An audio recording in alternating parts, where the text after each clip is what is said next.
소개받은 전주시 에너지센터 최우순이라고 합니다. 네, 굉장히 많은 분들이 이렇게 늦은 시간에 계시네요. 앞에 이제 대표님께서 날씨가 너무 더워서 에어컨을 켰다라는 말씀을 하셨어요. 그렇죠. 실내, 여름철 실내 적정 온도가 몇 도인지 혹시 아시는 분 계실까요? 예? 23도, 4도, 6도 나왔습니다. 몇 도일까요? 너무 다 다른 답이신데? 1번 23도, 2번 24도, 2번 26도. 아니, 3번 26도. 정답은? 3번이죠. 여름철 실내 적정 온도는요, 26도에서 28도까지예요. 그럼 겨울철은 몇 도일까요? 겨울철. 20도? 맞아요. 겨울철은 18도에서 20도예요. 생각보다 겨울철은 낮은 것 같고 여름철은 너무 높은 것 같죠? 그렇게 생각이 되시죠? 그래도 우리의 신체가 굉장히 사실은 그 온도 변화에 잘 대처할 수 있습니다, 나름. 26도에 실내에서 어떻게 살아? 에어컨 온도 잘 생각해 보세요. 집에 돌아가셔서 에어컨 온도를 몇 도에 맞춰 두시는지 생각해 보시면 아마 26도로 하시는 분 많지 않으실 것 같아요. 그런데 실제 에어컨을 처음에 가동할 때는 많이 들어보셨죠? 가장 센 바람의 크기로 해서 실내 온도를 빨리 낮추는 게 중요하다. 그건 맞습니다. 근데 이제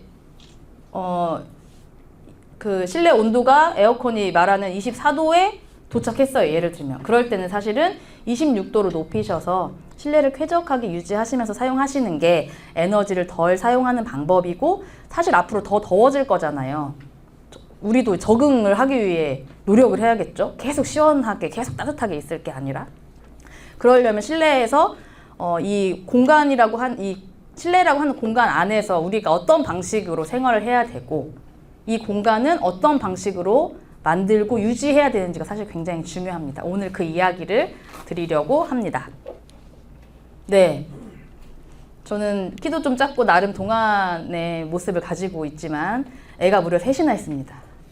다들 아이고 어떻게 애를 3이나 키워 하시는 분들도 계시고, 할머니들은 지나가시면서 아이고 잘했어 막 이런 말씀을 하시기도 해요. 아이들이 이제 있다 보니 예전에는 제가 직장에 일할 때도 선배들이 뭐 미래 세대를 위해서 뭘 해야 된다 이렇게 얘기를 했을 때 사실은 크게 와닿지 않았어요. 너무 뻔한 말 아니야? 약간 이렇게 생각했는데 제가 아이들을 키워보고 이 아이들이 자라나가야 할 세상을 정말 우리가 빌려 쓰고 있는 게 맞다라는 생각이 들면서는 미래 세대를 이야기하는 게 그냥 핑계가 아니고 정말 우리가 그렇게 나아가야 될 방향이다라는 생각이 들었습니다. 전 전주에 살고 있고요. 고향은 김제예요. 네, 저희 아버지가 익산 원광대 그 한방병원에 입원하셨던 그런 일도 있으셨는데요. 아무튼 그래서 익산은 자주 와보지는 못했지만 전라북도 안에 있고 또 김제 근처여서 굉장히 친숙한 도시이기도 합니다. 저는 전주시 에너지센터에서 현재 일을 하고 있고요.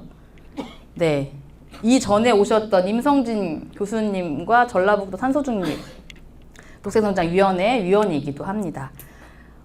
저는 전기를 전공하거나 에너지를 전공하진 않았습니다. 지구환경과학을 대학에서 전공을 했고요.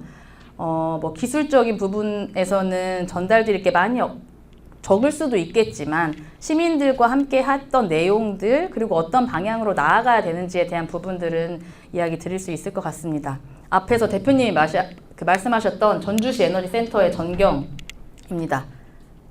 다른 점 혹시 찾아보실 수 있으세요? 다른 건물들과 다른 점.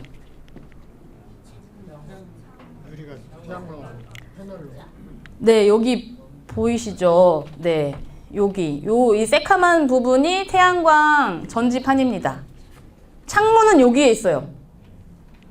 벽에 이제 남은 공간에 태양광 패널을 설치를 한 거예요. 그래서 그냥 옥상에 이렇게 구조물을 세운 그런 방식이 아니고요. 이제 벽면 일체형 태양광 패널이라고 해서 외장재의 역할을 하는 태양광 전지판입니다. 그래서 전기를 직접 생산해서 소비하고 있는 그런 건축물이고요. 또 한 가지 다른 점 혹시 찾아주실 수 있으실까요? 앞에 시간. 네, 맞습니다. 어떤 시간일까요? 탄소 중립 시간. 탄소 중립 시간. 네. 맞아요. 정확하게 이야기하면 기후위기 시계라고 하는데요. 1.5도에 도달하기 전에 우리가 노력을 많이 해야 된다 이런 이야기 들어보셨죠? 네. 우리가 탄소 배출 1.5도까지 남은 시간을 보여주고 있습니다. 이거 재작년에 찍은 사진이에요. 오늘은요, 5년.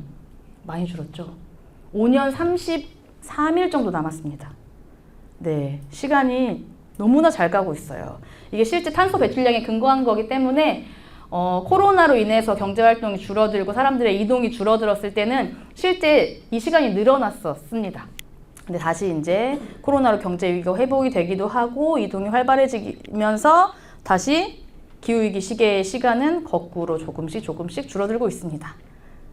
저희가 이제 아이들 교육할 때도 이 기후위기 시계 이야기를 하는데요. 그럼 아이들이 어머 그럼 지구가 없어지나요? 지구는 없어지지 않아요. 그렇죠. 공룡이 멸종됐다고 해서 지구가 없어지진 않았잖아요. 네. 불가능한 비희망을 이야기하려고 하는 게 아니라 우리에게는 그래도 시간이 현재 남아있고 그럼 우리가 뭘 해야 될까를 고민해야 되는 시점. 그런 조금 더 희망적인 이야기들. 하지만 지금의 상태를 우리가 알고 있는 게 중요하기 때문에 에너지 센터 이제 건물에 이 기후위기 시계를 딱 박아놨습니다. 저희 전주시 에너지 센터는 에너지와 관련해서 시민들에게 교육도 지원하고 홍보도 지원하고 그다음에 뭐 실질적인 비용 지원 같은 사업들을 진행을 하고 있습니다. 그래서 언제 시간이 한번 되시면 저희 센터에 공간 탐방 와보시면 좋을 것 같아요. 제가 오늘 말씀드릴 건물과 관련된 부분들이 센터 공간에 충분히 되어 있어서 실질적으로 눈으로 볼 수 있는 그런 공간들이 마련되어 있습니다. 네, 요거부터 한번 하고 넘어가려고 하는데요. 여기에 지금 숫자가 4개가 있습니다. 제가 문제를 내볼게요. 지구의 평균 온도가 혹시 몇 도인지 알고 계시는가요? 13도. 여기 답이 있어요. 15도라고. 그렇죠. 네, 맞습니다. 뭐 15도, 뭐 14도에서 16도까지 이렇게 이야기를 하는데요. 15도라고 평균적으로 이야기하고 있고요. 그러면 산업혁명 이전부터 현재까지, 산업혁명부터 지금까지 지구의 온도가 평균 온도가 오른 거 알고 계시죠? 몇 도 올랐을까요? 1.2 올랐던. 여기 셋 중에 답이겠죠?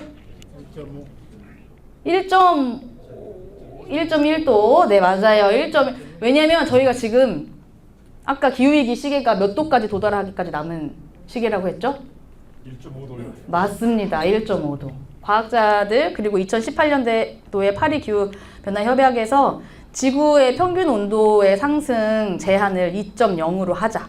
대신에 우리가 그 이전인 1.5도 이상을 넘지 않게 노력을 해야 된다. 왜냐면 1.5도가 그러니까 1.5도 이상의 지구의 평균 온도가 올라가게 되면 그때부터는 우리가 어떤 노력을 해도 지구 스스로 가열할 수 있는 포인트들이 너무나 많이 생긴다는 거죠. 그래서 1.5도, 스탑 1.5도, 1.5도가 넘어가지 않도록 뭐 수송 분야든 건축 분야든 산업 분야든 노력들을 해야 된다. 그리고 2050년까지 그렇게 하려면 탄소 중립이 2050년까지 뭘로 만드는 거죠?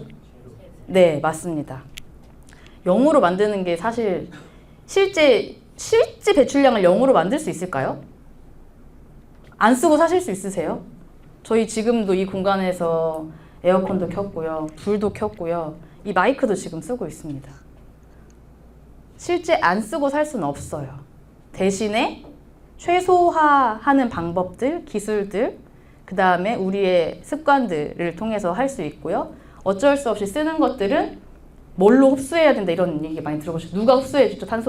탄소를? 대기 중에 배출된 탄소를 흡수해주는 게? 자연이 흡수해야. 그렇죠. 식물에서도 흡수하고 바다에서도 흡수하고 그렇게 흡수를 할 수 있습니다. 그리고 그걸로도 안 되는 것들을 실제 기술로서 배출된 이산화탄소를 잡아서 다른 용도로 쓰든지 잡아서 바다 깊은 곳에 가두든지 하는 방식으로 실제 2050년까지 탄소 배출한 양만큼 흡수를 해서 실제 배출량을 0으로 하자라고 하는 게 탄소 중립의 개념입니다. 그래서 이 네 개의 숫자만 기억하셔도 지금 지구의 현재 상태가 어떻구나. 우리가 2050년까지 제로를 하려면 뭐를 해야겠구나라고 하는 것들이 짧게 이렇게 지나가실 수 있기 때문에 기억해 주시면 좋겠습니다. 네, 여기 주어진 시간창이 빠르게 닫히고 있다라고 하는 이제 문장이 있는데요. 여기 왼쪽에 있는 그림을 보시면 2023년에 IPCC에서 그 리포트에 넣었던 그림을 어떤 작가님이 예쁘게 표현을 해주셨어요. 저는 1985년생입니다. 여기에 이제 보면 실제 태어난 연도에 따라서 지구의 가열을 느끼는 정도가 다를 거다. 우리는 지금 1.1도 높아진 지구에 살고 있지만 2020년에 태어난 아이들은 지구에 우리가 어떤 노력을 하느냐에 따라서 2도 이상 된 지구에서 살 수도 있고 4도 이상 된 지구에서 또 살 수 있다라고 하는 부분이에요. 그럼 우리가 어떤 것들을 해야 되는지, 어떤 노력을 해야 되는지 반드시 노력을 해야겠다. 어떤 실천 활동들을, 기술들을 만들어야겠다 하는 것들을 알 수 있을 것 같습니다. 그리고 이제 오른쪽을 보시면 이제 마찬가지인데요. 폭염 너무 뜨거워지고 있죠. 너무나 다들 많이 느끼고 있어서 어린아이들도 느끼고 있는 가장 기후위기의 현상인 것 같습니다. 1961년생은 폭염으로 예를 들면 이제 전체 여름철 일수 중에서 5일을 폭염 속에 지낼 수 있다라고 한다면 2020년에 태어난 아이들은 여름철 기간 중에 23일을 폭염 속에 살아야 한다는 말과 같거든요. 비율을 나타내는 거기 때문에. 그러면 우리 아이들을 계속 저렇게 폭염 속에 살 수 있게 할 수는 없잖아요. 네, 그렇게 하기 위해서 우리가 어떤 것들을 해야 되는지, 이게 우리가 어떤 노력을 하느냐에 따라서 달라질 수 있다라고 하는 부분으로 이야기가 되고 있고요. 아까 기후위기 시계가 실제 우리가 배출할 수 있는 탄소 배출량을 가지고 이야기를 하고 있습니다. 탄소 예산이라고 하는데요. 1.5도까지 허락된, 우리가 배출할 수 있는 탄소의 총량을 탄소 예산이라고 합니다. IPCC에서 발표하기를 2018년 1월 1일 기준으로 1.5도 도달까지 우리가 배출할 수 있는 탄소량은 420기가톤이라고 해요. 그런데 전 세계가 연간 배출한 이산화탄소가 42기가톤입니다. 2018년 기준으로 해서 10년밖에 남지 않은 상황이었고, 앞에 기후위기 시계에서는 이제 5년 30일 정도 남았다고 이야기를 해주고 있죠. 앞에서 이야기했던 것처럼, 하지만 코로나라고 하는 특이 사항이 있었지만 그 상황이 코로나가 아니고 기술의 발전이나 아니면 재생에너지를 확대하는 방식으로 우리가 탄소 배출을 줄일 수 있다라고 하면은 이 시간은 더 늘어날 거라고 생각이 됩니다. 네, 그러면은 지금 우리가 겪고 있는 이 기후위기는 대체 어디서부터 시작했는지, 에너지를 많이 써서 그렇다. 에너지에서 우리가 에너지를 만들 때, 에너지를 소비할 때 배출되는 게 바로 이산화탄소다, 이런 이야기는 들어보셨죠. 우리는 누구나 경제, 산업, 사회 활동을 하고 살고 있습니다. 전기 안 쓰시는 분 계세요? 냉난방 안 하시는 분? 오실 때 걸어오셨나요? 박수 드립니다. 그렇다면. 대부분 자동차를 이용을 하고 있죠. 그리고 실제 제품을 생산하는 산업에 종사하시는 분도 계시겠지만 대부분의 사람들은 생산된 제품을 소비를 하고 있죠. 그럼 우리 소비자가 어떤 상품을 선택하느냐에 따라서 그 산업의 과정, 공정에서 줄일 수 있는 이산화탄소의 양은 반드시 또 있을 겁니다. 그리고 농업축산도 마찬가지죠. 우리가 어떤 것들, 어디에서 온 것들을 먹느냐에 따라서 탄소 배출량을 줄일 수도 있고 늘릴 수도 있습니다. 그래서 우리의 생활 전반에 사실은 에너지와 연결이 되어 있고 이산화탄소 배출과 사실은 연관이 되어 있습니다.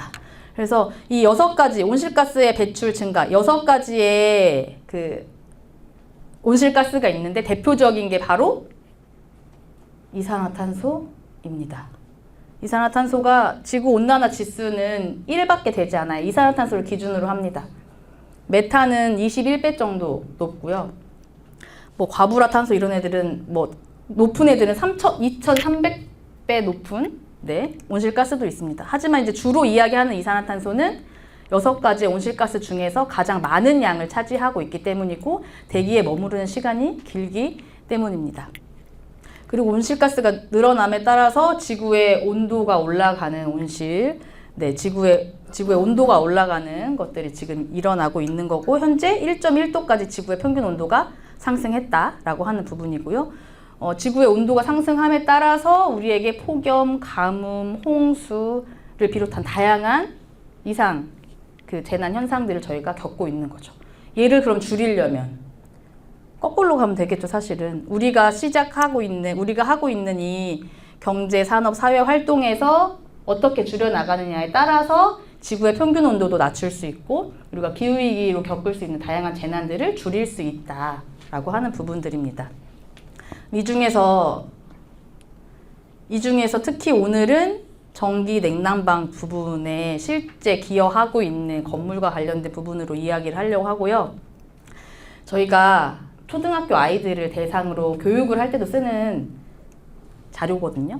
제가 사진을 4장 보여드릴 건데 4장의 사진에서 이제 공통되게 찾을 수 있는 것들을 한번 찾아주시면 되겠습니다.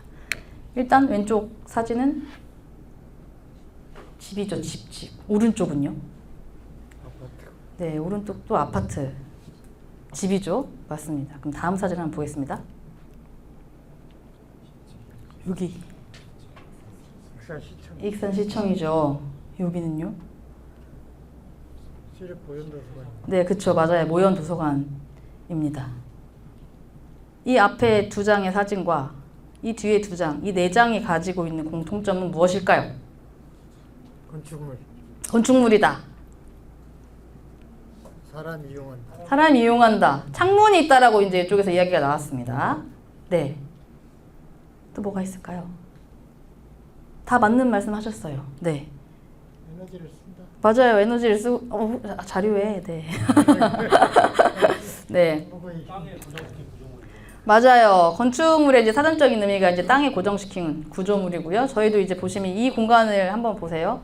바닥이 있습니다. 그렇죠. 고정이 되어 있고, 그리고 벽으로 둘러싸여 있고요. 반드시 천장을 가집니다. 그리고 사람을 위한 공간이고, 문과 창문이 반드시 필요하죠. 건축물에 이제 그렇게 되어 있습니다. 그리고 여기에서 또 한 가지의 공통점 한번 찾아볼까요?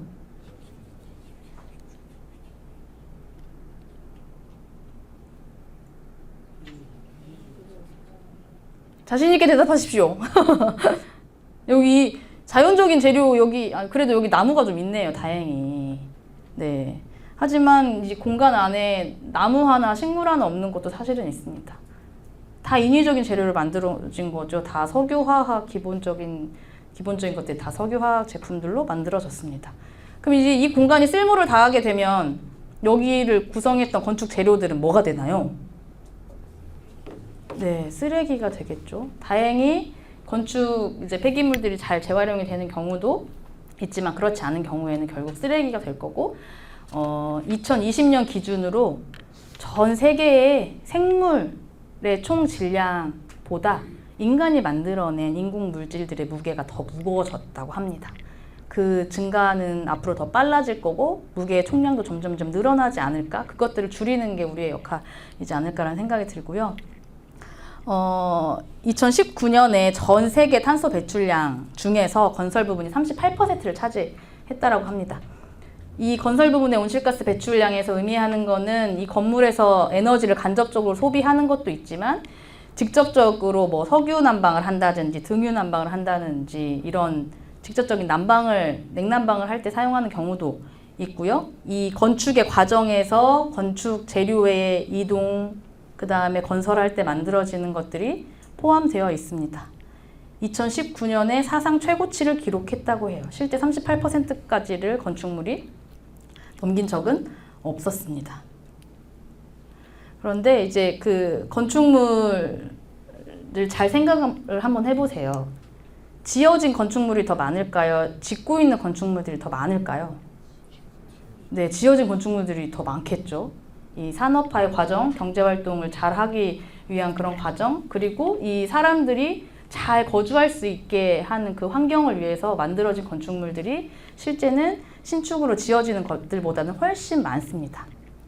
그런데 한 가지 특징은 건축물의 면적 총 합계가 점점 늘어나고 있다라고 하는 거예요. 예전에는 작은 건축물들이 이제 주였다면 지금은 바닥 면적 자체가 넓어지고 그 넓어진 면적들이 층층층층 높아지면서 건축물의 연면적이 점점점 늘어나고 있다라고 하는 거예요. 그러면 건물에서 소비하는 에너지도 면적에 맞게 실내 온도를 유지해야 되고 사람이 쓰는 에너지를 공급해야 되기 때문에 에너지의 사용량, 건물에서 사용하고 있는 에너지의 사용량도 점점점 많아지고 있다는 것을 이야기합니다. 잘 생각해 보세요. 실제 선생님들 뭐 회사에 가셨다가 여기에 오셨을 수도 있고 집에 계시다가 여기에 오셨을 수도 있고 아니면 누구와 커피숍에서 만나서 이야기를 하다가 이제 교육 들으러 가야지 하고 오셨을 수 있을 거예요. 잘 생각해 보시면 우리가 사실 대부분 사용하고 있는 많은 시간을 보내고 있는 그 곳이 바로 건축물 안입니다. 네. 그렇기 때문에 건축물의 에너지 성능을 어떻게 높이냐에 따라서 그리고 어떤 에너지를 우리가 선택해서 어떻게 소비할 것이냐에 따라서 건축물에서 줄일 수 있는 온실가스의 감축량은 굉장히 커질 수 있습니다. 그래서 여기 보시면 이제 2020 작년에 이제 국가의 탄소중립 기본 계획에서 이제 건물 분야에서 온실가스 감축을 할 건데 2050년까지는 요만큼을 줄인대요. 지금 5,200만 톤 정도 2018년도에 건축물에서 온실가스를 배출했는데 2050년까지 600만 톤으로 줄인다고 합니다. 이 그래프에서 그림만 봐도 알 수 있듯이 감축의 폭이 굉장히 크죠. 네, 맞습니다. 그래서 전력을 수요 관리를 잘하고 건물에서 스스로 전기를 재생에너지를 생산해서 사용하게 하고 건축물 전체 생애주기 관리를 통해서 이 목표를 달성하겠다라고 국가에서 발표를 했습니다. 그러면은 우리 집에서는 뭘 할 수 있지를 한번 잘 생각하시면서 실제 건축물의 에너지를 어떻게 줄일 수 있을까? 대신에 건물에서 에너지를 굉장히 형편이 어려우신데 에너지를 쓰지 마세요. 할 수 있나요? 아니요. 그럴 수 없죠. 에너지 복지와, 그러니까 기본적인 삶의 복지와도 굉장히 연결되어 있는 게 또 건축물 에너지이기도 합니다. 여기 그림 두 가지가 있죠. 왼쪽에 있는 그림의 계절은 겨울이에요. 그쵸? 겨울에 우리는 실내에서 빠져나가요. 난방을 합니다.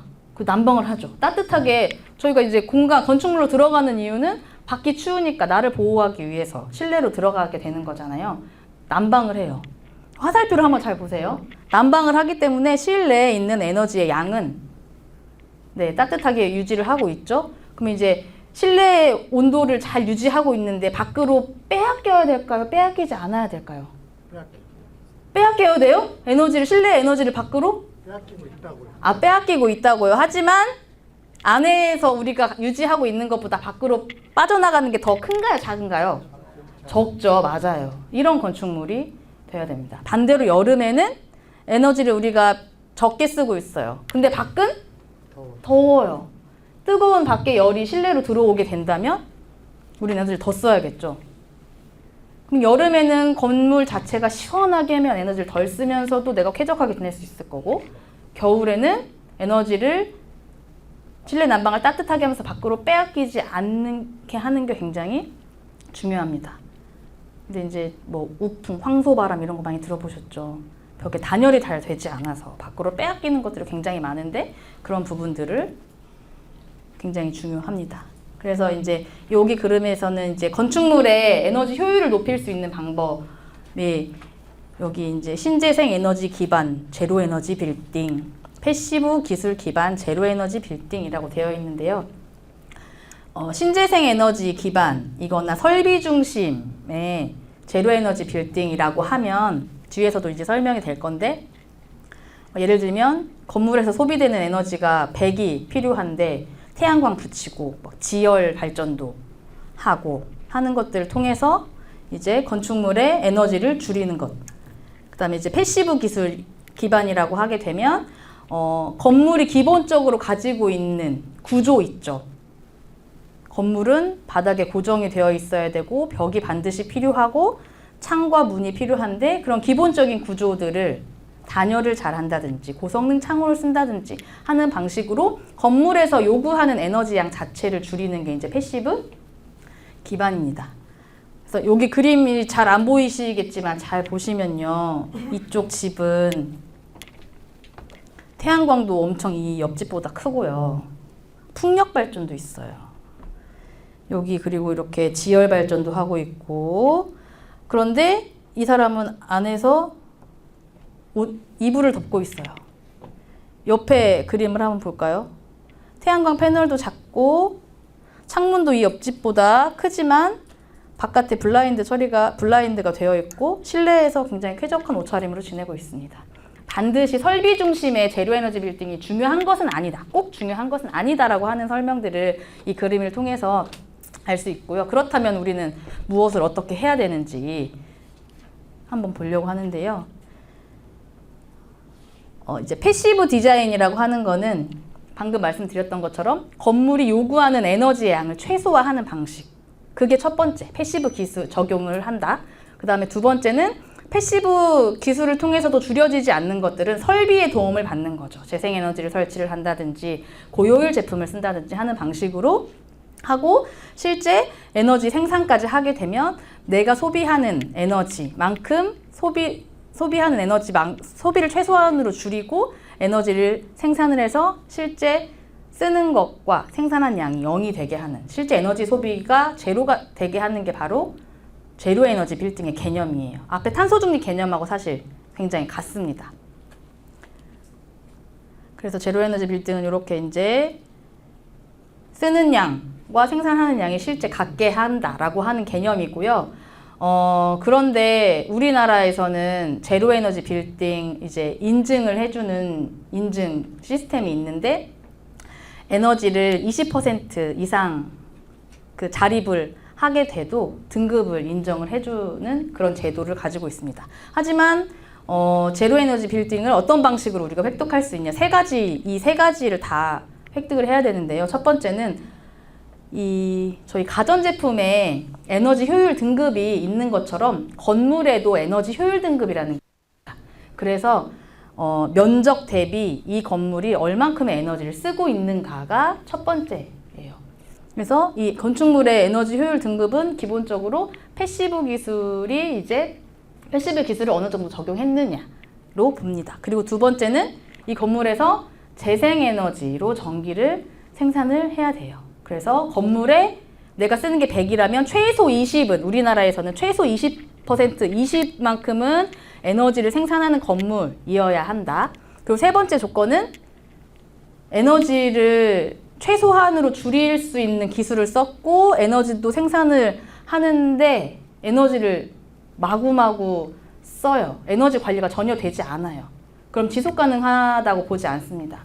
그래서 건물에서 실시간으로 각각 사용하는 에너지들을 볼 수 있는지, 관리가 가능한지를 봅니다.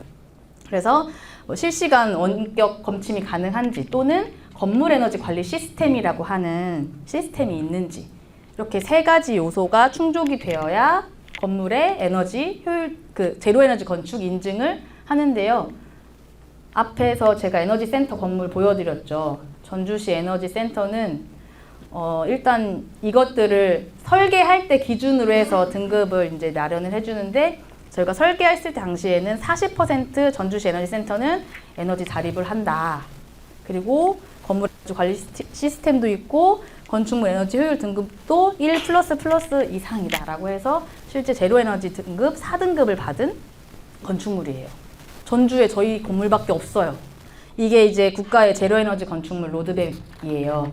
실제 아까 말씀드렸던 것처럼 이미 지어진 건축물들은 그린 리모델링이라고 해서 이미 지어진 건축물 안에서 할 수 있는 패시브 기술, 액티브 기술, 재생에너지 설치를 통해서 높여야 됩니다. 그리고 신축 건물 같은 경우에는 2050년에는 모든 신축 건축물을 처음부터 설계할 때 100% 자립을 해야 건축 승인을 내준다 라고 하는 뜻이에요. 지금 2024년이죠. 2024년에 21년도에 그 발표를 했을 때 민간 건설사가 짓는 공동주택, 30세대 이상의 공동주택은 5등급 수준으로 재생에너지 자립 20% 정도는 자립을 해야 건축 인증을 내준다, 승인을 내준다라고 하는 기준이 있었는데요. 얘가 유예됐어요. 원래 올해부터였는데 내년으로 1년 미뤄졌고요. 어쨌거나 공공건축물은 500제곱미터 이상이 되면 최소 5등급의 기준을 맞춰야 되고 2025년이 되면 민간 건축물 예를 들면 여기 유스 호스텔을 다시 새로 짓기로 했어요.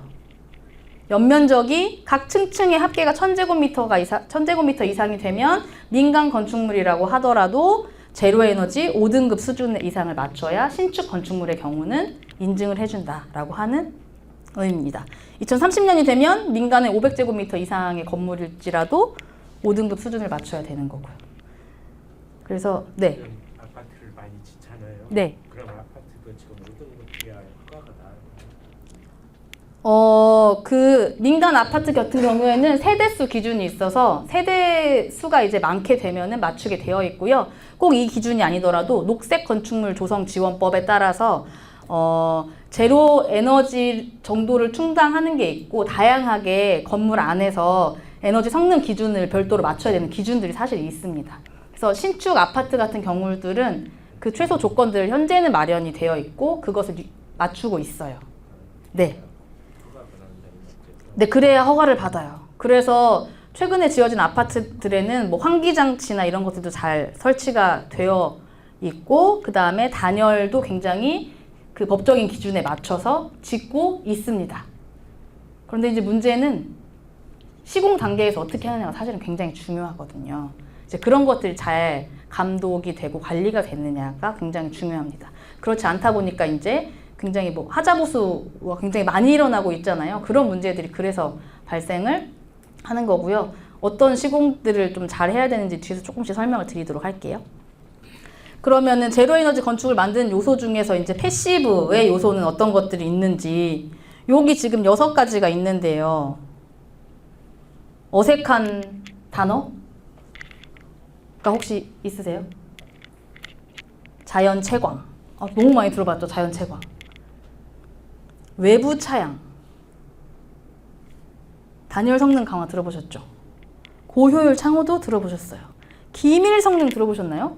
오, 네. 그 다음에 지붕의 단열, 옥상 녹화. 아마 지붕의 단열이라는 단열을 굉장히 우리가 많이 듣고 지내왔지만 바닥에 단열이 되어 있는지 지붕에 단열이 되어 있는지까지는 아마 잘 모르고 계실 것 같아요. 실제 시공 단독주택을 짓는 패시브 형태로 짓는 주택 같은 경우에는 기본입니다.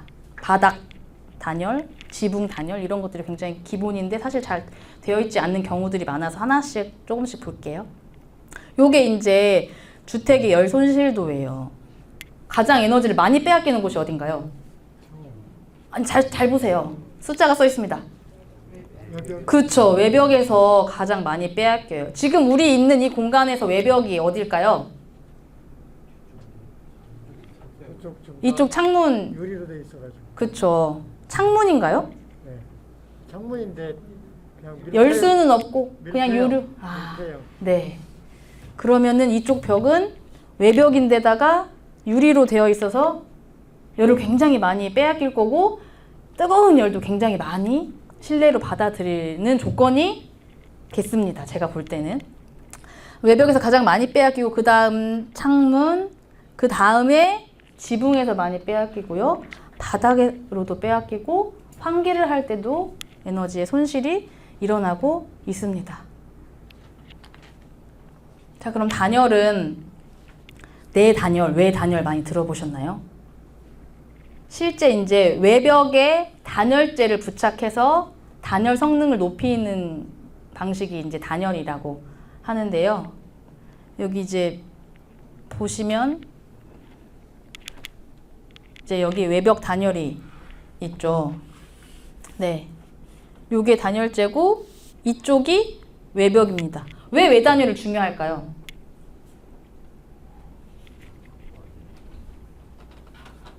우리가 대부분 쓰고 있는 이 건축 구조물을 이루는 재료가 콘크리트예요. 그렇죠? 콘크리트로 되어 있거나 콘크리트 안에 철근이 들어간 구조이거나 둘 중에 하나입니다. 그런데 콘크리트가 열 전달을 굉장히 잘해요. 이제 밖이 차가우면 자기도 차가워지고 그 차가워진 것들을 실내로 전달을 합니다. 그럼 실내는 온도가 떨어지겠죠. 반대로 밖이 뜨거우면 외벽 또한 뜨거워져서 그 뜨거운 열을 실내로 전달을 하게 됩니다. 그럼 우리는 여름철에 냉방을 더 해야 되겠죠? 그렇기 때문에 바깥에서부터 내부의 온도의 영향을 덜 받게 하기 위해서 사실은 외벽 단열이 더 중요합니다. 그래서 신축 건축물 같은 경우는 외벽 단열을 어떤 단열재로 어떤 두께로 했느냐를 굉장히 중요하게 보고 있어요. 그런데 이미 지어진 건축물에서는 외벽 단열이 쉽지 않을 수 있어요. 주변과의 이제 그 시공할 수 있는 것들이 나와야 되고 재료를 잘 붙여야 되는데 단열재를 잘 붙여야 실제 이 단열재가 역할을 할 수 있는데 접착이 굉장히 어려운 상황이 되게 되면 또 외단열을 할 수가 없습니다. 그렇기 때문에 굉장히 쉽지는 않은데 어쨌거나 단열 중에서 가장 중요한 건 외벽에서부터 단열을 하는 게 바깥에서부터 단열재를 설치하는 게 중요하다. 근데 그렇지 못할 경우에는 이제 내단열이라고 하는 게 되는 거죠. 그래서 예를 들면 이쪽 안쪽 벽에 단열재를 붙여서 실내 온도를 밖으로 잘 빼앗기지 않게 하는 것들이 실내를 온도를 잘 유지하게 하는 것들이 이제 내단열의 역할입니다. 그리고 지붕 단열도 보시면 이 그림에서는 지붕 단열인데 이미 지어진 구조체 안쪽에서 지금 단열재를 넣었죠. 그런데 지붕도 마찬가지로 바깥에서 지붕 최상층 옥상에 단열재를 붙이고 하는 것이 더 효과적이다.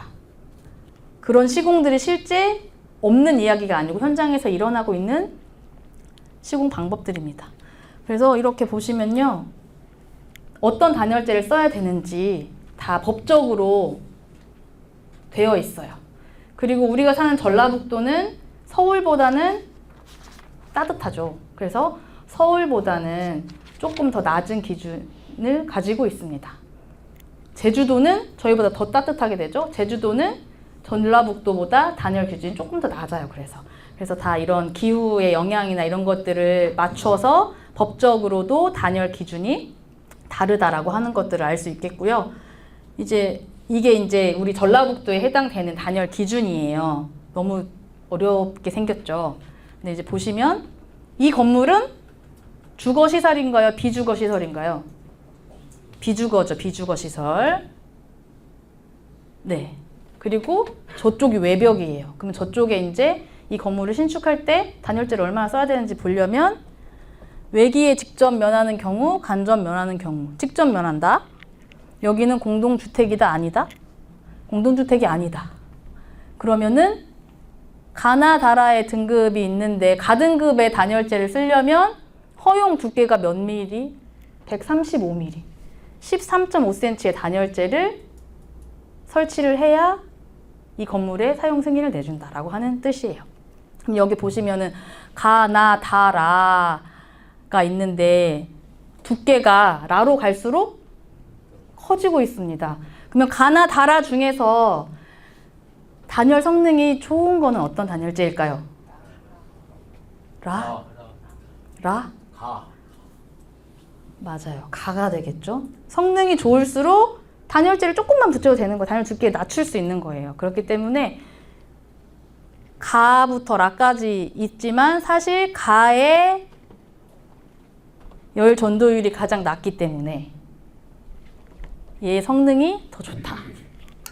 그래서 이렇게 등급별로 어떤 단열재가 있는지도 이렇게 쭈쭈쭈쭈쭈 법적으로 다 기준이 마련되어 있습니다. 아까 보셨던 것처럼 비주거 건축물은 외벽 단열을 13.5cm 해야 되고 주거시설은 19cm라고 아까 되어 있었죠. 네, 맞춰야 되는데 이제 단열 기준이 점점 더 높아질 거다라고 이야기하고 있어요. 여기 보시면 1980년도에 단열 기준이 몇 cm? 5cm였어요.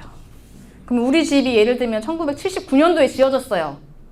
그럼 우리 집 단열재가 있었을까요? 없었을까요? 없었습니다. 네, 우리 집이 2020년도에 지어졌어요.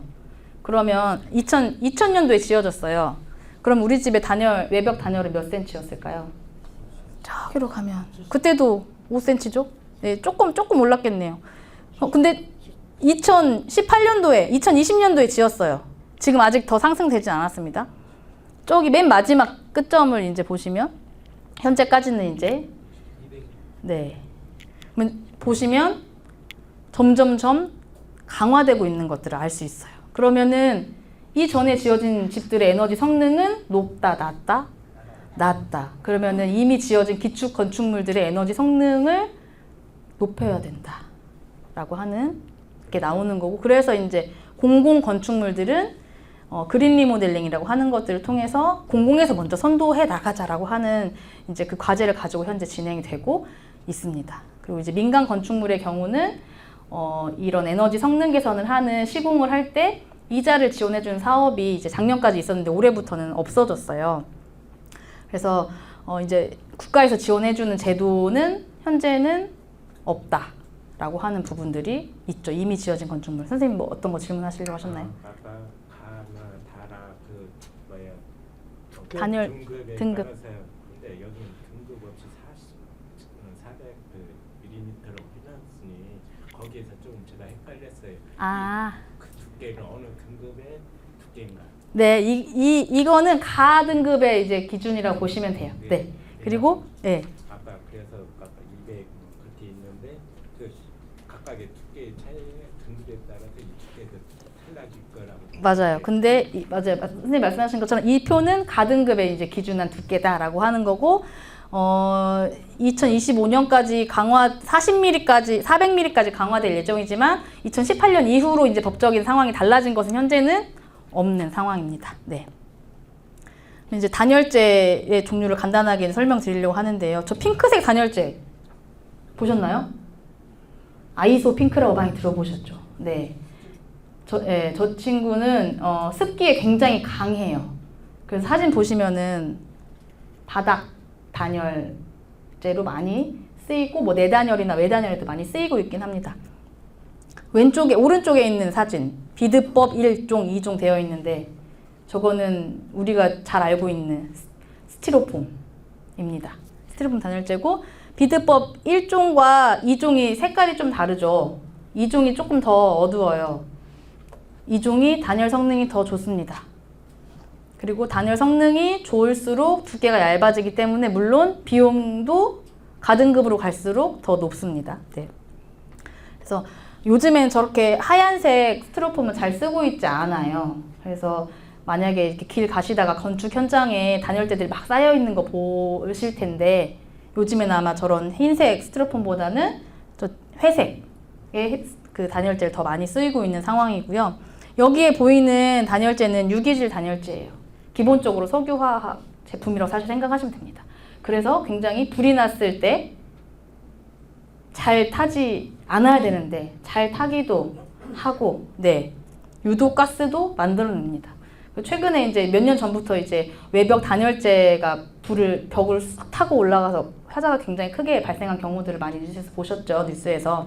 그래서 이제 불에 잘 타지 않는 성질의 단열재를 써라라고 하는 이제 법적인 기준들이 생겨나게 되면서 이제 여기 오른쪽 맨 마지막에 있는 페놀폼 단열재를 많이 쓰고 있는데요.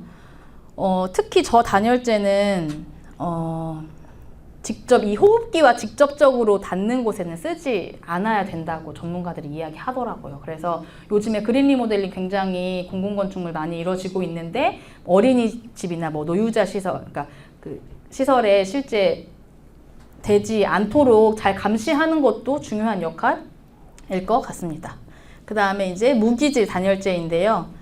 얘는 친환경 소재라고 보시면 돼요. 그래서 저기 오른쪽에 맨 끝에 있는 게 이제 글라스 우리라고 하는데요. 글라스가 뭐죠? 글래스. 유리죠. 맞아요. 유리 섬유예요. 저희 이렇게 그 솜사탕 만드는 기계를 한번 생각해 보시면 설탕을 탁 넣고 뜨거운 열을 가하면 이렇게 돌리면 그 설탕이 실처럼 이제 뽑아져 나오잖아요. 그렇게 만들었다고 생각하시면 돼요, 이 친구들은. 그래서 앞에 그 유기질 단열재는 가공이 굉장히 쉬워요. 그냥 딱딱딱 잘라서 내가 시공하고 싶은 이제 위치에 부착할 수 있지만 얘네들은 우리 솜잎을 같다고 생각하시면 돼요. 그래서 자르기도 사실 쉽지 않을 뿐더러 시공을 하는 것도 굉장히 전문가의 시공이 굉장히 필요합니다. 그래서 뭐 열적인 성능이나 이런 것들은 좋지만 가공이 쉽지 않다라고 하는 또 단점이 있고 그런 부분들이 있습니다. 하지만 이제 불에 놨을 때 잘 견딜 수 있고 유독가스나 이런 것들이 발생하지 않고 있고요. 그래서 이 무기질 단열재들은 주로 이제 패시브 건축에서 많이, 목재 건축에서 많이 쓰이고 있는 단열재입니다. 그래서 이런 단열재들을 활용해서 건축물의 에너지 성능을 높일 수 있다라고 하는 부분들이고요. 이제 다음은 창호로 넘어가 보려고 합니다. 아까 창호에서 열이 빼앗기는 비중이 25% 정도 됐죠. 이 지금 보이는 사진은 열화상 카메라로 찍은 사진이에요. 보시면 리모델링 하기 전에 열화상 카메라를 찍었을 때와 리모델링 후에 열화상 카메라로 찍었을 때 이 빨간색은 열이 그만큼 밖으로 빠져나오고 있다라고 하는 뜻이거든요. 실제 건물의 에너지 성능을 높이는 데에서 가장 쉬우면서 효과를 많이 보는 부분이 또 창호이기도 합니다. 그래서 창호를 위주로 에너지 성능 개선이 많이 이루어지고 있고요. 그럼 어떤 창호를 써야 되냐? 창문에도 에너지 소비 효율 등급이 있습니다. 기본적으로 1제곱미터, 1제곱미터 이상의 창호들은 이렇게 에너지 효율 등급을 가질 수 있게 되어 있고요.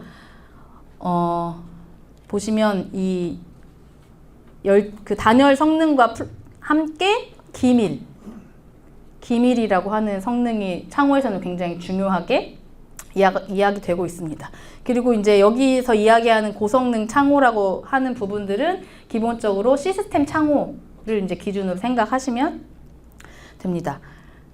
그러면 어떤 창호에서도 어떤 것들을 좀 주로 봐야 되는지를 설명을 드리려고 하는데요.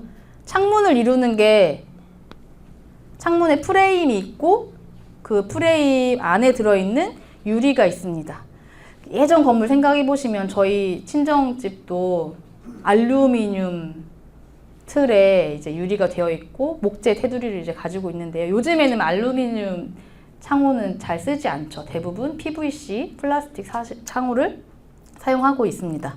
그리고 창문에 이제 주 재료인 유리, 어떤 유리를 쓰느냐, 유리의 두께가 얼마나 되느냐가 굉장히 또 중요합니다. 그 유리가 한 장 들어간 창문이 요즘엔 거의 없어요. 그쵸? 특히 외벽의 창문에는 혼유리를 쓰면 아주 춥고 아주 덥고 큰일 납니다. 그래서 에너지 성능 기준이 점점 높아지고 있기 때문에 특히 외벽에 혼유리를 쓰는 경우는 거의 없고 학교에 가면 혼유리 창문이 많이 있는데요. 거기는 어딜까요?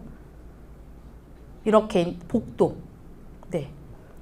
학교에 가면 창문이 많잖아요. 아이들 복도와 연결되어 있는 곳에도 창문이 있고 이제 외벽에도 창문이 많은데 이 복도는 이미 실내 공간이기 때문에 굳이 그렇게 막 두꺼운 창호를 쓸 필요가 없어요. 그렇기 때문에 호창을 많이 씁니다. 그런데 저 창문의 두께가 최소 5mm 정도는 되어야 실내에 따뜻하고 시원한 것들을 밖으로 빼앗기지 않는다라고 하는 거고요. 그럼 창문에 유리를 저렇게 2장 썼어요. 보이시죠? 근데 유리를 딱 붙였나요? 아니면 간격을 뒀나요? 네, 간격을 뒀어요. 그 이유는 뭘까요? 딱 붙이는 것보다 간격을 더 두면 이제 열이 통과하는 속도를 늦춰줄 수가 있겠죠. 그리고 저 창문과 창문 사이에 그럼 간격이 있으니까 공기층이 생기겠죠. 그래서 그 사이에 유리 사이의 간격에 그냥 공기층을 뒀느냐 아르곤 가스를 주입했느냐에 따라서도 성능이 달라집니다. 아르곤 가스는 밀도가 굉장히 높다고 해요. 그래서 열 전달을 하는 것들을 이제 방해해서 아르곤 가스를 주입했느냐 안 하는지도 굉장히 중요한 기준이고 창문 보시면 저렇게 저 노란색 그림 보이시죠? 저렇게 써 있어요. 그래서 비종이라고 되어 있으면 기본적으로 로이 코팅은 설명을 안 드렸군요. 로이 코팅이라고 해서 유리면에 은 코팅, 금속 코팅을 한 창문을 쓰는 게 또 중요합니다. 열을 이제 방사시키는 것들을 좀 막아줘서 열을 덜 빼앗겨요. 네, 밖으로 나가는 걸 막아주기 때문에 유리면에 로이 코팅이 된 것이 또 중요한데 저렇게 창문을 보시면은 저런 것들이 다 써져 있습니다. 그래서 B종은 기본적으로 로이 코팅 유리다. 그 다음에 U3-1 2라고 되어 있죠. 이제 로이 복층, 유리가 2장 들어간 복층 유리인데 유리 두께가 얼마냐라고 하는 것들을 저렇게 알 수 있습니다. 그리고 저 밑에 보시면 AR이라고 써 있는 거 보이시죠? 저게 바로 아르곤가스가 유리와 유리면 사이에 아르곤가스가 주입되어 있다라고 하는 거고요. 근데 이 마크가 실내에서 봤을 때 보여야 되거든요. 그래야 제대로 된 시공을 된 거라고 합니다. 제대로 된 시공이 된 거라고 합니다. 근데 여기저기 이제 공공기관들도 다녀보시고 우리 집에 창문 유리가 제대로 잘 끼워져 있나 확인을 해보시려면 저 유리면 마크가 실내에 있는지 바깥에 있는지도 굉장히 중요합니다. 유리 성능 굉장히 로이 코팅도 하고 아르곤가스도 주입했는데 유리가 거꾸로 달려있는 경우도 있어요. 저 마크가 저 위에 있는 경우들도 사실은 있거든요. 그러면 사실 이 좋은 재료를 가지고 만들었지만 성능은 떨어질 수밖에 없는, 실제 우리가 공간을 사용하면서는.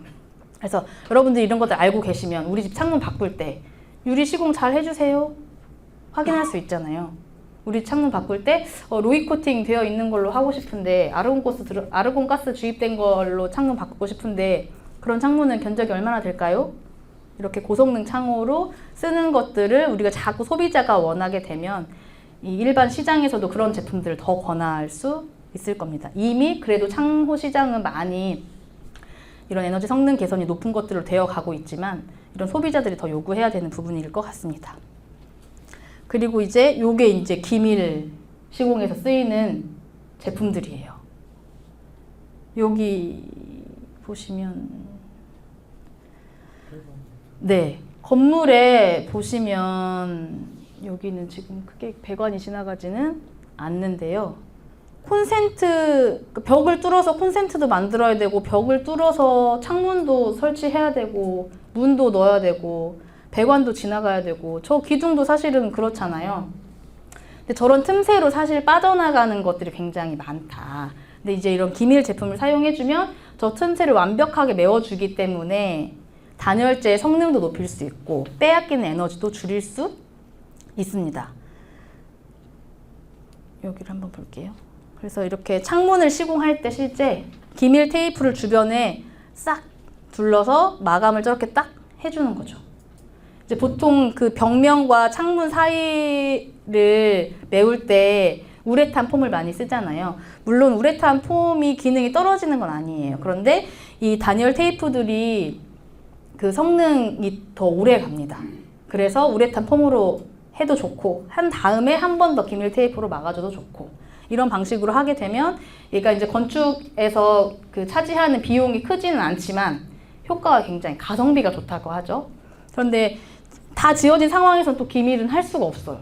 그렇기 때문에 신축을 고려하고 계시거나 이렇게 큰 리모델링 방식을 이제 고민하고 계신다면 기밀의 제품들을 써보는 게 굉장히 도움이 될 수 있습니다. 그 다음에 이제 외부 차양인데요. 차양은 햇빛을 막는다는 뜻이죠. 옛날에는 이렇게 처마가 있었습니다. 한옥 건물엔 처마가 있어서 여름철과 겨울철에 받을 수 있는 실내로 들여보낼 수 있는 햇빛의 양을 적절히 잘 조절을 했던 거죠. 그런데 이제 현대 건축으로 오면서 처마는 거의 다 사라졌어요. 그리고 창문을 그 태양을 막는 방식이 이렇게 보시면 건물 안으로 다 들어왔죠. 뭐 커튼이나 블라인드가 다 실내로 들어왔습니다. 그런데 보시는 것처럼 태양의 이제 그 열 에너지는 실내로 들어오게 되면 밖으로 빠져나가지 못해요. 그래서 사실은 바깥에서부터 차단을 하는 것이 중요한데 우리는 지금 그 커튼을 실내에서 쓰고 있지만 다양한 외부 차양들이 사실은 존재하고 있다라고 하는 겁니다. 그래서 뭐 이렇게 전동 셔터처럼 내려오고 올라가는 방식도 있고 여기 저희 에너지 센터에도 이제 외부 전동 블라인드가 있는데요. 이제 실내에서는 물론 전기로 작동을 합니다만 이제 이 날개들이 블라인드 이 날개들이 알루미늄 재질로 되어 있어요. 그리고 그럼 저거 바람 불면 어떻게 흔들려서 창문 유리 깨지고 그러는 거 아니에요? 라고 하는 질문들 다들 하실 수 있고 분명히 그렇게 생각하실 수 있는데 옆에 이렇게 날개를 잡아주는 레일이 있어서 바람에도 잘 견딜 수 있게 되어 있습니다. 그리고 이 레일 하나하나 그 날개 하나하나가 각도 조절도 돼요. 그래서 빛은 들여보내면서 열은 차단할 수 있는 그런 방식으로 설계가 되어 있고요. 저기 오른쪽 맨 위에 사진 보시면 빨간색 창문 위에 이렇게 처마 만들어 놓은 거 보이시죠? 네, 어닝. 네. 이제 특히 이제 요즘에는 건물 인테리어, 외부 인테리어로도 많이 하고 있지만 사실 그 차양을 해주는 중요한 소재이기도 하고요. 대부분 좀 두꺼운 천으로 되어 있어요. 그래서 실제 열을 잘 막아줄 수 있는지 이런 것들을 확인해 보시는 것도 굉장히 필요하고, 여기 아래 보이는 사진처럼 태양광을 통해서 에너지도 생산하면서 햇빛, 태양 열을 막아주는 역할도 할 수 있습니다. 제가 독일에 한번 갔었는데 정말 이렇게 셔터가 되어 있거나 블라인드가 되어 있거나 이 둘도 없으면 목재 덧문이라도 있더라고요. 그래서 굉장히 다른 건축 문화들이 어떻게 하면 바뀔 수 있을까 이런 생각들을 많이 했었던 그런 경험들이 있었고요. 이제 액티브 기술로 넘어가게 되는데요. 앞에 그림에 있구나. 아까 환기를 하면서도 열 손실이 발생한다고 했어요. 그렇죠. 환기 장치 혹시 들어보셨죠? 요즘에 마동석이 광고도 하더라고요. 네. 그래서 보시면 실제 이제 보통 이제 환기를 하는 이유는 실내에 쾌적한 공기를 유입하게 하기 위해서입니다. 뭐 나쁜 냄새를 빼는 이런 역할도 있지만, 그런데 보통 창문을 열고 문을 열어서 바람을 통하게 하는 방식으로 신선한 외부의 공기를 들여보내죠. 근데 겨울철, 여름철에는 특히 냉난방이라는 것들을 하고 있어요.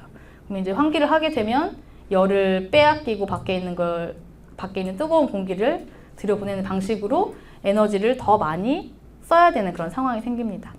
그런데 이렇게 이제 열회수형 환기 장치를 여기는 없구나. 환기 장치를 설치하게 되면요. 이렇게 그림에 보이는 것처럼 저렇게 파란색 안에 박스가 들어가 있죠. 저 박스를 통해서 이제 실내에 있는 열은 최대한 유지하면서 바깥에 있는 신선한 공기만 교환을 합니다. 그래서 가지고 있는 열을 최대한 빼앗기지 않으면서, 그게 여름철이건 겨울철이건 실내를 최대한으로 유지하면서 깨끗한 공기만, 안에 있는 더러운 공기는 밖으로 빼주고 바깥에는 신선한 공기를 넣어주는 방식의 이제 기계식 환기 장치가 이제 쓰이고 있고요. 최근에는 이제 환기가 기본적인 요소예요, 사실은. 그래서 건물의 에너지 성능을 이제 평가할 때도 냉방, 난방, 환기, 조명, 급탕, 온수를 얼마큼 쓰느냐, 온수를 쓰는 기기가 어떻게 되어 있느냐, 이렇게 5가지를 보는데요. 환기가 굉장히 중요한 부분으로 되어 있습니다. 그래서 신축 아파트들은 다 환기 장치가 설치가 되어 있어요. 그런데 이제 그런 안내들이 없다 보니 사용하시는 분들도 다 잘 사용하실 줄 모르고, 사실 이 안에 있는 저 파란색 있는 필터만 교체해주면은 2-3년 주기로 필터 교체만 해주면 잘 쓸 수 있거든요. 그런 방식으로 이제 이런 환기 장치도 에너지 효율을 높여주는 방식 중에 하나다라고 하는 것들이고요. 우리는 아직 그 난방을 가스 보일러로 하고 있죠. 그래도 익산 도시이기 때문에 대부분 아마 난방을 가스 보일러로 하고 있을 겁니다. 근데 이제 유럽은 이 가스 보일러, 화석연료로 난방하는 것도 이제 퇴출한다라고 해요. 그런데 아직 우리는 도시가스가 공급되지 않은 지역도 있기 때문에 가스 난방 하지 맙시다라고 말할 수 없죠. 근데 우리가 잘 써야 되는데, 그렇게 하려면 실제 에너지 효율이 높은 난방 기기를 써야 된다라고 하는 부분이고요. 콘덴싱이 뭐 특정 제품을 홍보할 수 있는 그런 게 아니고 사실 기술의 이름이에요. 그래서 콘덴싱 보일러를 쓰자라고 어디 가서든 잘 말하셔도 됩니다. 그래서 밖으로 빠져나가는 열을 한 번 더 잡아줘서 보일러의 효율을 높여주는 방식이고요. 지금은 이제 법적으로 보일러를 새로 설치하실 때 전옥스, 그 배기가스가 공기를 나쁘게 하는 가스가 배출이 덜 되면서 에너지 효율이 높은 보일러를 설치하셔야 돼요. 그리고 이제 아직까지는 국가에서 지원을 지자체와 같이 맞춰서 조금은 해주고 있습니다. 전주 같은 경우는 일반 가구에는 10만 원 해주고요. 저소득층 가구는 60만 원까지 교체할 때 설치 비용 지용을 해주는 제도들이 있거든요. 그래서 그런 방식으로 이제 그 난방 시설의 에너지 효율을 높일 수 있는 콘덴싱 보일러를 현재 우리는 사용을 할 수 있다라고 하는 부분이고요. 요즘에 이제 지열 히트 펌프라고 해서 그 땅이 가지고 있는 일정한 에너지를 사용해서 난방과 냉방을 하는 방식도 있습니다. 그리고 이 지열 그 난방, 냉난방 같은 경우도 이제 뭐 신재생 에너지 지원 사업이라고 해서 국가와 뭐 지자체 매칭을 통해서 지원해주는 사업들이 있지요. 그리고 보일러 배관 청소 TV에서 혹시 보셨나요? 네. 그 저희 에너지 센터에서도 시민들께 이런 지원 사업을 해드린 적이 있습니다. 그래서 앞에서 보셨던 그 난방 기기를 에너지 효율이 높은 거를 쓰시는 것도 맞지만 보일러를 주기적으로 배관 청소를 해주게 되면 보일러의 열 효율이 올라가요. 그래서 이렇게 난방 배관에 이제 압력이 센 이제 물을 이제 집어 넣어서 그 보일러 배관에 있는 슬러지를 빼주는 것들을 할 수 있거든요. 보시면 저렇게 노란 녹물이 나옵니다. 저 단독주택 살 때 저희 집에서 시범으로 한번 해봤거든요. 정말 저렇게 노란 녹물이 철철철철 나오더라고요. 그리고 이제 열화상 카메라로 열의 그 배관의 온도를 비교한 사진 한눈에 딱 보이시죠? 비용이 사실 그렇게 많이 들지 않아요. 뭐 30평 정도 된다고 하면은 뭐 10만 원에서 15만 원 정도의 비용이면 보일러 배관 청소 하실 수 있습니다. 그렇게 하게 되면 보일러를 잘 쓰면서 효율도 높이고 효율이 높아지면 이제 열을 빨리 높일 수 있기 때문에 그만큼의 이제 에너지 비용도 줄일 수 있겠죠. 그런 방식으로 보일러의 이제 배관 청소도 굉장히 중요한 역할을 할 수 있다라고 하는 부분이고요. 하얀 옥상 쿨루프 들어보셨나요? 네, 열을 차단하는 기능이 있습니다. 그래서 이제 실제 이제 아래쪽에 2개 있는 사진이 저희가 시범 사업을 했었는데요. 페인트예요, 페인트. 그래서 보통 이렇게 초록색 방수 페인트가 대부분 옥상에, 슬라브 옥상에 칠해져 있죠. 오른쪽에 이제 열화상 카메라로 찍은 사진을 보시면 초록색 방수 페인트의 표면 온도입니다. 52.5도 보이시죠? 표면 온도예요. 아까 콘크리트가 열을 굉장히 잘 전달하는 성질이 있다고 했는데 뜨거워진 열을 실내로 보내고 그 다음에 이제 공기 중에도 보내기도 합니다. 그래서 요즘에 뭐 그 도시 열섬이라는 이야기 많이 들어보셨을 텐데 건물이 가지고 있는 열기를 잘 시원하게 돌릴 수 있는 것도 굉장히 중요한 역할 중에 하나죠. 그래서 이렇게 열 차단 능력을 가지고 있는 열 차단 기술을 가지고 있는 페인트를 발라주는 거예요. 그렇게 되면 표면 온도 자체를 낮출 수 있습니다. 그럼 실내로 전달되는 열 자체를 줄일 수 있기 때문에 냉방 에너지를 줄일 수 있어요. 네. 그래서 이제 그 뭐 익산에서도 아마 쿨루프 지원 사업 이런 것들을 뭐 어린이집이나 그 경로당 위주로 했을 것 같고요. 저희 전주 같은 경우도 그렇게 해오다가 저희 센터에서 일반 가구들에 지원해주는 사업들도 저희 센터에서 직접적으로 하고 있기도 합니다. 사실 바르는 게 페인트이기 때문에 그렇게 어렵지는 않아요. 대신 네. 그 녹색 그 페인트 위에다 발라요? 네. 녹색 페인트 그냥 위에 바르시면 돼요. 대부분 접착을 잘해야 되기 때문에 깨끗하게 청소를 한 다음에 하셔야 됩니다. 하지만 단점이 한 가지가 있어요. 하얀색이라 눈이 너무 부셔요. 그래서 옥상을 정말 잘 사용하시는 분들은 이 밝기를 좀 기능이 조금 떨어지지만 밝기를 조절하는 방식도 있습니다. 다양하게 컬러도 요즘에는 많이 나오고 있거든요. 그렇게 해서 옥상을 잘 사용하시는 분들은 한 번쯤 고민이 필요합니다. 우리가 에너지를 아무리 잘 아껴도 다시 초록색 페인트를 덮을 수도 있거든요, 사실은. 그렇기 때문에 이 열을 낮춰주는 기능이 있지만 사용하는 조건에 따라서 현명한 선택을 하셔야 된다라고 하는 부분도 말씀드리고 싶고요. 뭐 고효율 LED 등은 너무나 잘 알고 계시죠. 2028년부터는 형광등이 시장에서 아예 퇴출이 됩니다. 구매하실 수도 없고 만들 수도 없어요.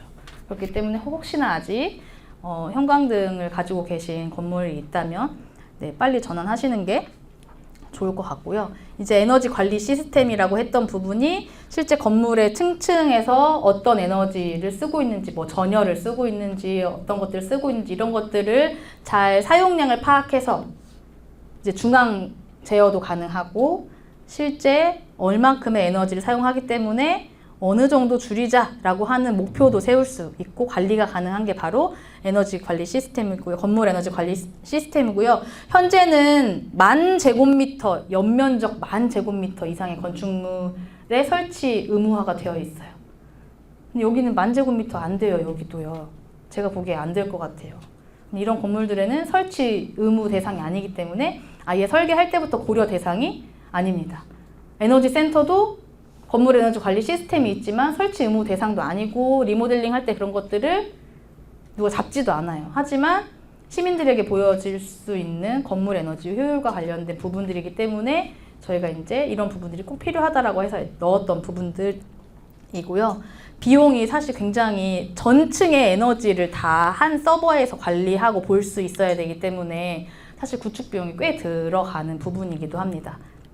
그래서 요즘에는 이렇게 에너지 관리 시스템을 놓을 수는 없겠지만 실시간으로 우리 건물에서 소비되고 있는 에너지가 얼만큼인지 이런 원격 제어가 가능한 시스템들은 훨씬 더 저렴한 비용을 할 수 있기 때문에 그런 것들을 고려하실 수 있겠고요.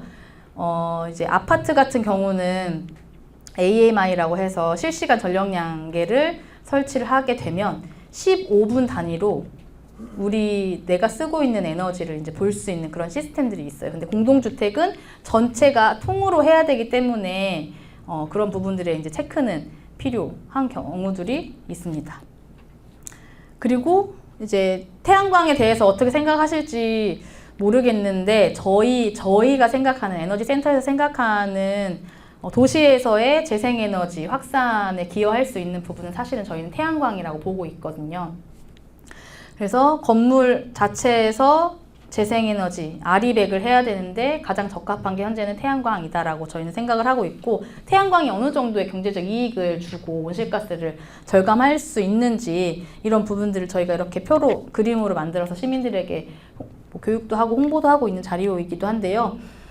국가에서 지원되는 태양광, 주택용 태양광 같은 경우는 2kW이거나 3kW로 일률적으로 이제 지원을 하고 있습니다. 근데 내가 에너지 사용량이 얼마이냐에 따라서 어떤 용량으로 태양광 패널을 설치하는 것이 나에게 더 유리한지 이런 것들을 사실 볼 수가 있거든요. 여기 이제 보시면 300kWh에 한 달 동안 전기를 쓰는 여러분들 댁에서 전기 얼마나 쓰시는지 혹시 정확히 기억하시는 분 계신가요? 없으시죠? 맞아요. 없으실 거예요. 한 번쯤 고지서를 한번 보시면 좋을 것 같아요. 제 생각에는. 그래서 우리 집이 얼마큼 쓰고 있구나. 왜 지난달하고 이번 달에 전기요금이 달랐지?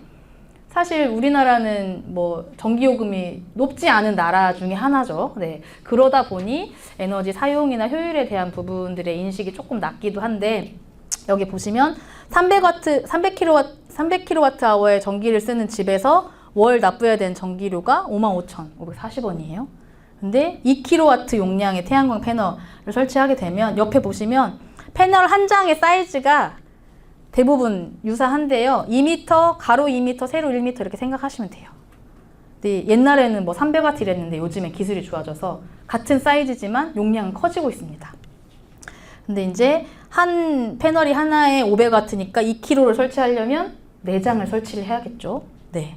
그러면 한 달에 얘가 만드는 전기의 양은 하루에 3.6시간 정도 발전을 한다고 하거든요. 1년 365일을 평균으로 내면 하루에 태양광 전지판에서 전기를 만들어주는 시간이 3.6시간이에요. 그럼 하루에 2kW 용량의 태양광 패널이 하루에 만들어주는 전기의 양은 2 곱하기 3.6 하면 되겠죠. 이제 그런 방식으로 30일을 계산을 하게 되면 이제 생산되는 전기의 양이 내가 쓰는 전기보다 300kW보다는 적기 때문에 절감 비용이 47,000원 정도 됩니다. 절감하는 비용이. 그럼 내가 납부해야 되는 전기료가 8,510원밖에 안 되는 거예요. 그리고 가정용 전기는 누진제라고 하는 게 있어서 많이 쓸수록 비용을 더 많이 내는 거 알고 계시죠? 그런데 돈이 들죠. 네. 보시면 이제 2kW 정도로 설치를 하게 되면 400만 원 정도의 예산이 필요한데 내가 47,000원 정도를 매월 줄이니까 회수하는 기간을 생각해보면 6.9년이면 7년 정도가 지나면 이제 그 비용을 다 회수를 하고 7년째부터는 계속 플러스입니다. 처음에 태양광 패널 시작할 때는 20년을 이제 사용 기한으로 받고 이제 요즘에는 25년, 30년까지도 늘어나고 있거든요. 그러면 23년 동안 계속 저에게 경제적 이익을 주면서 온실가스 배출도 줄여줄 수 있는 거죠. 제가 태양광 전기를 쓰게 되면 굳이 화석 연료로 만든 전기의 사용량을 그만큼 줄일 수 있는 거잖아요. 그렇기 때문에 탄소의 배출량은 줄어드는 겁니다. 이런 방식으로 해서 우리가 태양광, 우리 집에 어떤 태양광 용량을 얼마큼 해야 될까 이런 것들을 고민할 때도 무조건 큰 용량이 무조건 좋은 것은 아닐 수 있다. 직접 소비하는 용도로 쓸 경우에는요. 그런 것들을 고려하시는 게 필요하겠고 정부에서 지원해주는 예산이 조금씩 줄어들기는 하지만 여전히 제도는 있거든요. 내년에도 있을 거고요. 그래서 고민하고 계시는 분들이 계시면 이런 정보들을 잘 수집하셔서 설치해 보시는 것도 좋을 것 같고요. 저희 에너지 센터에서 컨설팅도 해드리고 있습니다. 네, 이렇게 해서 저희 에너지 센터는 건물 에너지 효율 등급 1 플러스 3개를 받았고 에너지 자립률 40% 이상의 건물 에너지 관리 시스템이 구축되어 있는데 실제 사용량을 한번 봤더니요. 에너지 자립 53% 하고 있었고요. 전력 자립 71% 하고 있었습니다. 여기서 에너지 자립과 전력 자립 어떻게 다르죠? 첫 번째 강의에서 에너지에 대해서 잘 배우신 것 같던데 저희 센터에서 가스도 있고 전기도 있고. 맞아요 선생님. 저희 센터에서 전기와 가스를 2개의 에너지를 쓰고 있습니다. 그런데 생산되고 있는 에너지는 전력밖에 없기 때문에 전력의 자립률은 더 높고 에너지 자립률은 조금 더 낮은 모습을 보일 수 있었고 실제 설계상으로는 에너지 자립률이 40%였지만 이 건물을 누가 어떻게 사용하느냐에 따라서 사실 에너지 자립률이 더 높아질 수도 있고 낮아질 수도 있는 거죠. 그래서 저희는 저희끼리의 원칙을 가지고 있어요. 혼자일 때 엘리베이터 타지 않는다. 3인 이상이 모이거나 무거운 짐을 이동하거나 몸이 불편한 사람이 있을 때 엘리베이터를 사용한다. 그다음에 복도에 이제 불필요한 전등은 켜지 않는다. 이런 식으로 저희만의 이제 사용 습관을 이제 정해놓고 그 원칙에 따라서 잘 지키고 있기 때문에 그리고 방문하시는 시민분들도 이제 그런 것들을 지킬 수 있게 안내를 해드리고 있기 때문에 에너지 자립률이 설계보다는 조금 더 높은 것들을 이제 보일 수 있었습니다. 그리고 이제 마지막인데요. 건물 에너지 진단이라고 하는 것들이 있습니다. 지금은 모든 건축물이 원래는 이제 부동산 거래할 때 이 건축물의 에너지 성능이 어떤지를 이제 표기하게 되어 있는데 그게 또 의무사항이 아니다 보니까 많이 되어 있진 않아요. 근데 이제 기본적으로 이 건물에서 에너지를 소비하는 사람들의 행태에 대해서는 많이 들어보셨죠. 예를 들면 멀티탭을 사용해서 대기 전력을 차단하자. 사용하지 않는 실에서는 전등을 끄자. 그다음에 고효율 제품을 사용해서 에너지 효율을 높이자. 이런 말씀들을 많이 들어보셨을 거예요. 근데 앞에서 제가 말씀드린 부분들은 그런 부분들보다는 건물이 가지고 있는 에너지의 성능을 어떤 식으로 높일 수 있느냐에 대해서 말씀을 드렸잖아요. 물론 생활 습관도 중요하지만 기본적으로 에너지를 많이 쓰는 건물인지 적게 쓰는 건물인지를 알아야 어떤 부분을 고칠 수 있는지 이런 것들을 알 수 있기 때문에 건물 에너지 진단이라고 하는 것들을 할 수 있습니다. 그래서 기본적으로 건축물의 현황을 파악을 해요. 이 건물의 연면적이 얼마큼인지, 그 다음에 뭐 창문은 뭐 혼유리를 쓰고 있는지 아니면은 복층 유리를 쓰면서 PVC 창호인지 이런 것들을 체크를 합니다. 그리고 이 건물의 조명이 형광등인지 LED 전등을 쓰고 있는지 이런 것들을 조사를 합니다. 그리고 이렇게 냉난방 기기들의 효율이 어느 정도인지 이 건물에 단열이 되어 있는지 없는지 그 단열이 되어 있는지 없는지는 사실은 벽을 갈라보기 전에 모르잖아요. 그런데 알 수 있는 게 아까 보여드렸던 에너지 설계 기준. 법적으로 이 건물이 신축됐을 당시의 법으로 가게 되면 이 건물이 단열이 몇 센치인지 있는지 없는지 기본적인 정보들을 파악을 할 수 있습니다. 이러한 기본적인 정보들을 가지고 진단을 하게 되는 거죠. 그래서 여기는 실제 저희가 진단을 해드렸던 곳이에요. 보시면 건축 면적, 연면적이 보이시죠? 1495.49제곱미터. 저희 건물이 1500제곱미터 정도 되거든요. 저희랑 건물의 규모가 유사한 건물이다 라고 하는 것들을 알 수가 있었습니다. 종교시설이라고 써있네요. 네, 하지만 어떤 교회인지 뭐 불교 건물인지 원불교 건물인지 성당인지는 여기서는 모르지만 이 건물에 이제 그 건축물 대장을 떼보면 이런 기본적인 정보들은 알 수 있습니다. 그래서 저희가 이 진단을 하는 프로그램들이 전주 에너지 센터가 가지고 있고 저희가 전주에 있는 모든 건축물들은 다 이 프로그램에 다 넣었어요. 그래서 주소만 딱 넣으면 기본적인 정보는 불러올 수 있게 했습니다. 그리고 여기 보이시죠? 여기 표 보이시죠? 이 건물이 지어졌을 당시에 법적인 기준과 현재의 기준을 비교한 표예요. 이 건물 64년도에 지어졌다고 해요. 엄청 오래됐죠. 열적 성능이 떨어질 수밖에 없습니다.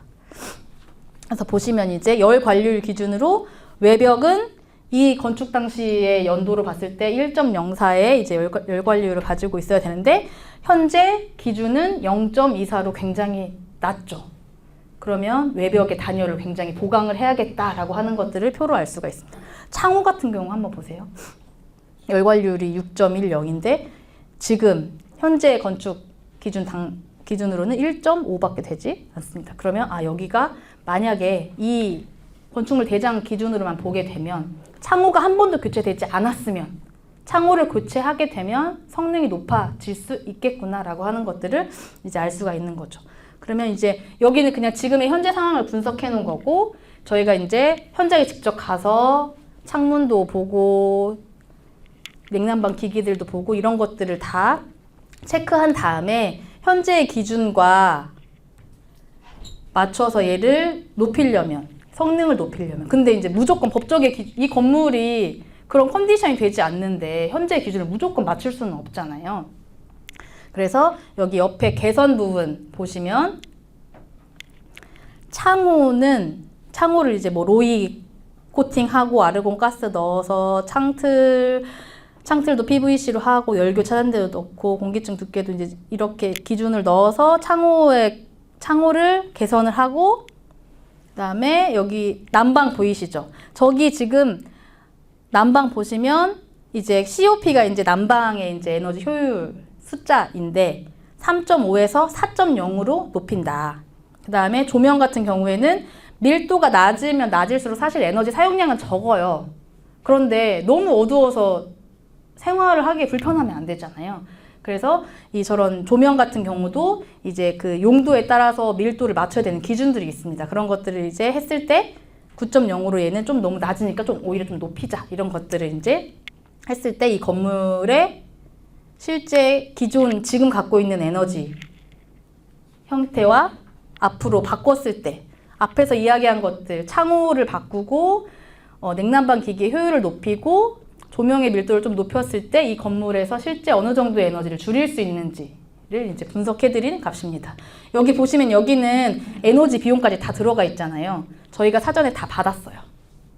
그래서 실제 이 건물에 연간 쓰고 있는 에너지 비용이 저만큼인데 개선을 하게 되면 저희가 제안해드린 대로 만약에 개선하게 되면 줄일 수 있는 에너지 비용이 얼마큼이고 줄일 수 있는 CO2 발생량은 얼마큼인지 실제 절감률로 보면 51.7% 정도를 줄일 수 있겠다라고 하는 부분들을 이제 개선 제안을 해드리는 겁니다.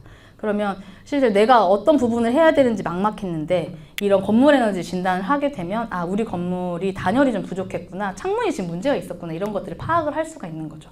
그리고 이제 이렇게까지 했는데 사실 문제가 되는 건 이제 경제적인 부분이에요. 비용이 사실 에너지 성능을 높이려면 비용이 들기 때문에 그 부분들에 대해서는 어떻게 내가 계획을 세우고 어떻게 자금 조달을 해서 할 것인지에 대한 부분들까지 사실은 이제 서울시 같은 경우는 융자 사업을 해줍니다. 건물에너지 효율 개선을 할 때 융자를 전액을 융자해주기도 해요. 그런데 우리 지역에 우리가 살고 있는 지역에 이런 제도가 만약에 있다면 우리 지역의 에너지 성능 개선 시장이 좀 더 활발해질 수 있는 거죠. 그런 부분들을 제한할 수도 있고 그런 시장이 활성화되면 가격도 낮춰질 수 있을 거고요.